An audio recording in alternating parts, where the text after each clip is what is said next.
Genesis 38. At that time, Judah moved away from his brothers and settled near an Adulamite named Hira. There, Judah saw the daughter of a Canaanite whose name was Shua, and he married her. After he slept with her, she became pregnant and gave birth to a son whom she named She became pregnant again, gave birth to a son, and named him Onan. Then she gave birth to one more son and named him Shelah. She was in Chezib when she gave birth to him. Judah married his oldest son to a woman named Tamar. But the Lord considered Judah's oldest son immoral, and the Lord put him to death. Judah said to Onan, "Go to your brother's wife, do your duty as her brother-in-law, and provide children for your brother." Onan knew the children wouldn't be his, so when he slept with his brother's wife, he wasted his semen on the ground, so he wouldn't give his brother children. The Lord considered what he did as wrong and put him to death too. Judah said to Tamar, his daughter-in-law, "Stay as a widow in your father's household until my son Shelah grows up." He thought Shelah would die like his brothers had. So Tamar went and lived in her father's household. After a long time, Judah's wife, the daughter of Shua, died. Then, after a period of mourning, he and his neighbor Hira, the Adulamite, went up to Timnah, to those who were shearing his sheep. Tamar was told, "Your father-in-law is now on his way up to Timnah to shear his sheep." So Tamar took off the clothing she wore as a widow, covered herself with a veil, put on makeup, and sat down at the entrance to Enaim on the road to Timnah. Since she realized that although Shelah had already grown up, she hadn't been given to him as a wife. Judah saw her and thought she was a prostitute because she had covered her face. He turned to her beside the road and said, "Let me sleep with you."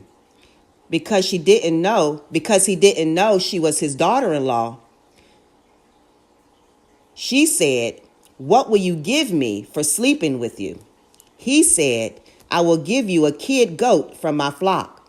She said, "Only if you give me some deposit as security to guarantee that you will send it." He said, "What kind of deposit should I give you?" And she said, "Your seal, its cord, and the staff in your hand." He gave these to her, slept with her, and she became pregnant by him. Then she got up, left, and took off her veil, dressing once again in the clothing she wore as a widow. Judah sent the kid goat with his neighbor, the Adulamite, so he could take back the deposits from the woman, but he couldn't find her. He asked the locals of that place, "Where's the consecrated worker who was at Enaim on the road?"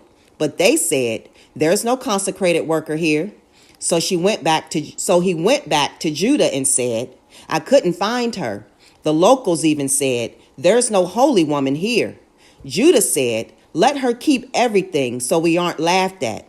I did send this kid goat, but you couldn't find her." About 3 months later, Judah was told, "Your daughter-in-law Tamar has become a prostitute and is now pregnant because of it." And Judah said, "Bring her out so that she may be burned."